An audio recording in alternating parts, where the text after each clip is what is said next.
Guys, a discussion is already ongoing with Grammy Awards or Grammy Academy on recognizing the African genre beyond Afrobeat. That is something you need to understand. Remember that recently Afrobeat category was introduced to the Grammys, and now you're getting a lot of African artists are getting nominations at the Grammys. The likes of Thames, the likes of Tyler, the likes of Burna Boy, and a lot of others, Angelique Kidjo, Davido, Wizkid. They've gotten a lot of attention as a result of this. The likes of Ashake also got a lot of attention as a result of this. Right now, there's something on the way. That is something we need to talk about. They are trying to discuss with the Grammy Academy to introduce not just Afrobeat genre, but to introduce more genre. We have a lot like High Life. We have the bongo flavor. We have a lot of sounds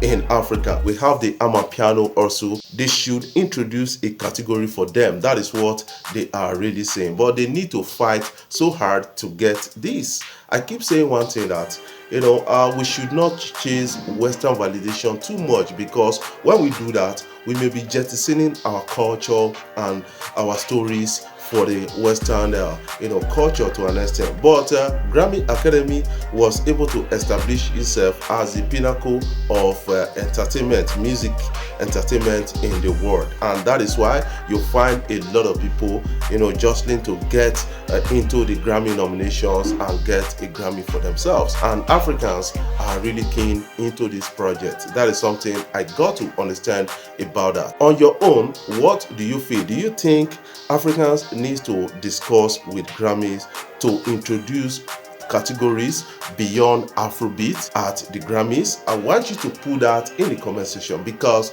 a lot of people are already agreeing with these stories, and that is really making a lot of sense to a lot of many people out there. When you go with African sounds, they are pretty interesting to an extent, and they have various diversity to it. That is something I got to understand about that. When you listen to the eastern part of Africa, they have their own unique culture, their own unique sounds.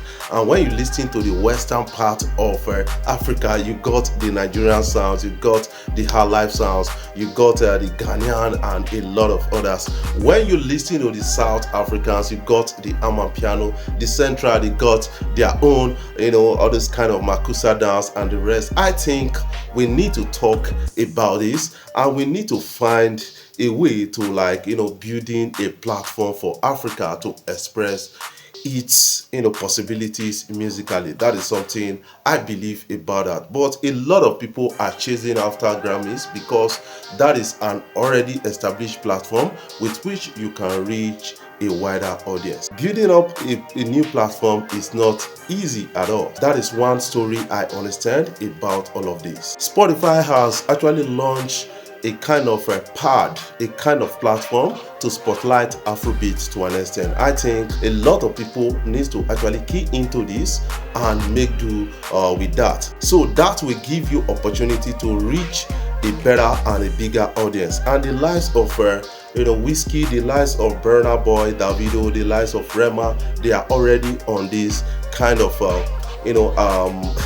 spotlight already, and they are having a global attention to it. But Rema cannot really be forgotten on this, because he actually brought the attention of Spotify to Africans. That is something we need to understand about all of this. Let's discuss about that. Spotify has launched initiative to spotlight Afrobeat in Africa, and then they have actually highlighted over 15 billion streams on Spotify from African artists. That is actually massive to an extent. A lot of people can really attest to that based on the recent trend of things. We have the likes of Rema, the likes of Burna Boy, the likes of Wizkid, a lot of others actually getting into this and reading out streams. The likes of Davido also reading out streams on Spotify, and Spotify has come to establish itself in Africa. Another question a lot of people are really raising is that what is the reward system of Spotify? It's not really transparent like that of YouTube and some of the platforms out there? That is a question a lot of people are really asking and they want to know fully. Spotify has been built to exploit a lot of younger artists out there, and that is really expensive to an extent, and that is really awful to an extent.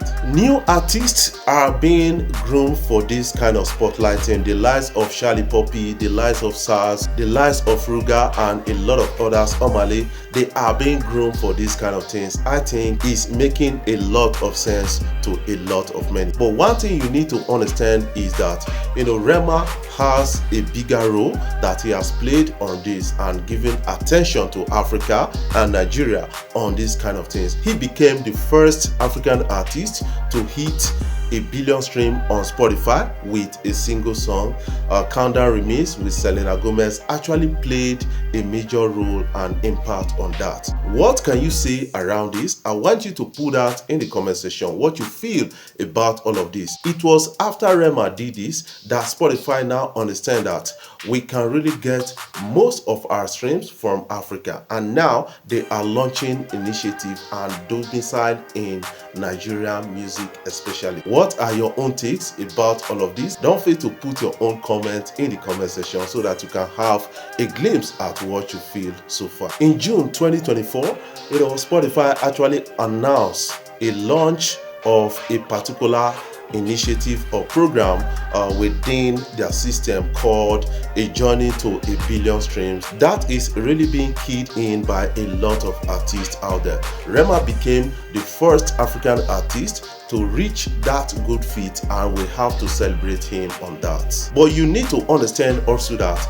a lot of artists are really working on numbers to actually getting on top of the game. But also understand that what is the reward system of Spotify? Is it transparent enough for a lot of people to actually be happy with? That is the question we need to ask ourselves. This was actually launched on their site to help celebrate African history, culture, and African sounds and milestone on their genres. And a lot of people are saying that we need to expand the genre. That is something interesting about all of this. What is your own take about this kind of stories? Don't fail to put that in the comment section so that you can have a glimpse at what you feel. That is to say that Rema's Countdown remix with Selena Gomez and Countdown became the first African sounds or song to actually join the Spotify billion streams club. That is an interesting and a big one for Rema. Guys, understand that Afrobeat has a big influence on global sounds to an extent, influencing the sounds like reggaeton. That is something we got to understand about that. When Afrobeat became something bigger at the end of the day, a lot of people decided to invest much in Afrobeat. And we have the likes of Chris Brown now investing themselves in Afrobeat. Even Usher did Afrobeat at the time. A lot of people are now interested in Afrobeat because Afrobeat has one of its uniqueness, that is ability to infuse different sounds to make itself. We got within Afrobeat, we got Afro rave, we got a lot of sounds, Afro pop, Afro this, Afro life. These are some of the unique sounds within Afrobeat, Afrofusion, and the rest. And this is really playing out loud in the African game at a time. And this is announcing African artists and African sound stories, culture, history to the world out there. That is something I kind of believe about that. And then Afrobeat is having a global influence on other sounds out there, and a lot of people can see that in the works of some of the American artists out there, in the works of some reggae artists out there, and a lot of people, they are really embracing Afrobeat. What do you feel about these stories? I want you to put that in the comment section so that you can have a glimpse at what you feel so far. Before I dive off, I want to say thank you guys for watching our videos, and thank you for the love so far. If you are new here, you can click the subscribe button below and the bell notification icon to always get notifications each time we upload our videos.